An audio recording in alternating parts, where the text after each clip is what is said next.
বাংলায় ইটালিয়ান শিখিয়ে থাকবে একদম জিরো লেভেল থেকে। ভেনিসের যে আর্কিটেকচার কালচারটা এটা কিন্তু ফেমাস। মুজেও আছে লো অ্যাপারতো, খোলা আকাশের নিচে একটি মিউজিয়াম। আপু নাম কি? আমার নাম ঋতু। ঋতু, পুরো নাম? আফরিন আজিজ ঋতু। আফরিন আজিজ ঋতু। আচ্ছা, তো এখানে পড়াশোনা কি কোন বিষয়? আমি আর্কিটেকচার ইঞ্জিনিয়ারিং নিয়ে পড়াশোনা করে শেষ করেছি গত 2 বছর আগে। 2 বছর আগে। তাহলে এখন কর্মক্ষেত্রটা কোথায়? আমি যখন পড়াশোনা করতাম তখন থেকেই হচ্ছে পড়াশোনার পাশাপাশি সোশ্যাল নিয়ে কাজ করেছি। সো যখন ইউনিভার্সিটি কমপ্লিট হলো তখনও সোশ্যাল বলতে আমাদের কমিউনিটি নিয়ে, বাঙালি কমিউনিটিকে কি করে সহযোগিতা করা যায় ওই সাইড নিয়েও কাজ করেছি। তো এখনো আমি দুইটা নিয়েই করছি। সো একজন আর্কিটেকচার স্টুডিওতে আমি 2 বছর জব করে পড়াশোনা যখন করছিলাম ওই টাইমে কমপ্লিট করে আমি আরো 2 বছর আরেকজনের সাথে জব করেছি। তো এখন ফিউচার ইন্টেনশন হচ্ছে আমাদের মেস্ত্রে শহরে একটা আর্কিটেকচার স্টুডিও দিব। স্কুল স্টুডিও এটার কি কাজ হবে? এখানে এখন আমাদের যে নতুন যে কমিউনিটি আছে যারা আসছে তারা কিন্তু ধাপে ধাপে অনেক প্রজেক্ট নিয়ে সামনে আগাচ্ছে। তো কেউ শপ নিয়ে, কেউ দোকান নিয়ে, কেউ বিএনবি দিচ্ছে। বিএনবি কিন্তু ভেনিসে প্রচুর। তো এই সব কিছুর জন্যই একজন আর্কিটেক্ট প্রয়োজন হয়। তাদেরকে আমাদের মনের কথাটা আমরা প্রকাশ করতে পারি না, কারণ অনেকে ইটালিয়ান ভাষাটা জানে না। তো আমার ইচ্ছে হচ্ছে তাদের মনের কথাগুলো আমি বুঝে দেন আমার এই প্ল্যান গুলো নিয়ে। কিন্তু সেই কাজগুলি কি হবে? সেই কাজগুলি সেগুলো প্রজেক্ট হবে। সো প্রজেক্টের মানে কোন কাজগুলি করা হয়? সেগুলো হচ্ছে ইন্টেরিয়র থেকে শুরু করে, যেরকম কেউ যদি একটা দোকানের নিয়ে কাজ করে বা কেউ যদি একটি বিএনবি নিয়ে কাজ করে ইন্টেরিয়র হবে। বাট আমাদের ইনশাআল্লাহ ইচ্ছে, যেটা ইটালিয়ানরা এই মুহূর্তে করছে, খালি জায়গাগুলোতে জিরো থেকে যে বিল্ডিং কনস্ট্রাকশন গুলো হচ্ছে এগুলোও কিন্তু ইটালিতে এখন চলছে। তো সেই কাজগুলো ধাপে ধাপে আগানো। যেরকম এখন কিন্তু আমাদের এখানে ভেনিসে একটি মসজিদ তৈরি হবে। ইটালিতে 7 নাম্বার মসজিদ এখানে ভেনিসে তৈরি হবে। তো এটার জন্য এটার প্রজেক্ট নিয়ে কিন্তু আমি আরো কয়েকটা আর্কিটেক্টের সাথে কথা বলেছি। সো আমি এবং ইটালিয়ান আর্কিটেক্টরা ইচ্ছে আছে এটা সামনে আগিয়ে নিব। আচ্ছা, তো এরকম এই আর্কিটেক্ট হিসেবে আমাদের এখানে কমিউনিটির কেমন পার্টিসিপেশন কেমন আছে? আমাদের এখানে বাঙালি আর্কিটেক্ট এই মুহূর্তে নেই, আমাদের ভেনেতোর ভিতরে নেই। সো আমাদের পুরো আমাদের যেরকম ইউএফ ভেনিসের ইউনিভার্সিটিটা কিন্তু পুরো ইউরোপের ভিতরে 3 নম্বরে আছে। তো এখানে আমি ফার্স্ট আর্কিটেক্ট যে বের হয়েছি। এবং আমার ইচ্ছে আছে এটার পাশাপাশি যে বলছিলাম যে বাঙালি কমিউনিটিকে সাহায্য করা। আর্কিটেকচারের যে কাজটা এটা তো ইটালিয়ানদের জন্য, বাঙালিদের জন্য, সবার জন্য। আর শুধু বাঙালি কমিউনিটিকে সাহায্য করার জন্য যেটা আমি করছি এটা হচ্ছে আমার অনলাইন যে ক্লাসগুলো, ঋতুস ইটালিয়ান ক্লাস, এই পেজটিতে আমি ভিডিওর মাধ্যমে এবং ক্লাসের মাধ্যমে ইটালিয়ান শিখিয়ে থাকছি।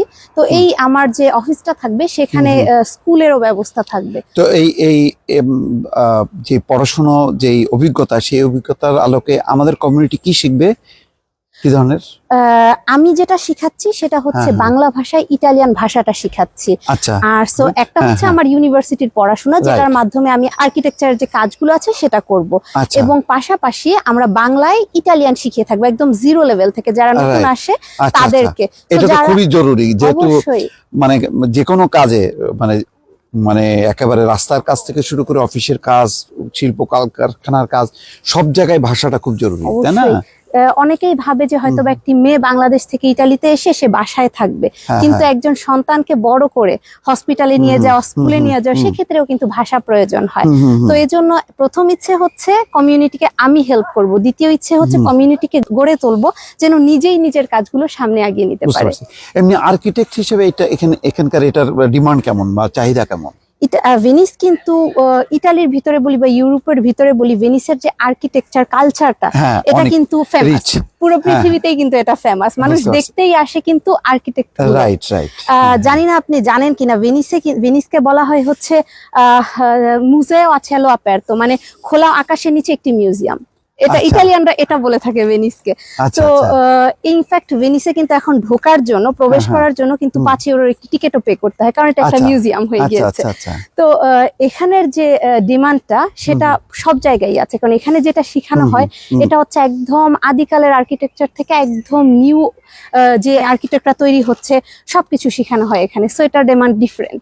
এখানে কি আসা হয়েছে একেবারে ছোটবেলায় নাকি? জি, আমি যখন কত? এসেছি 4 বছর ছিল আমার। 4 বছর বয়স। হ্যাঁ। তারপর এখান থেকে স্কুল কলেজ এভাবেই হ্যাঁ, তো? হ্যাঁ, হ্যাঁ। তারপর ইউনিভার্সিটি।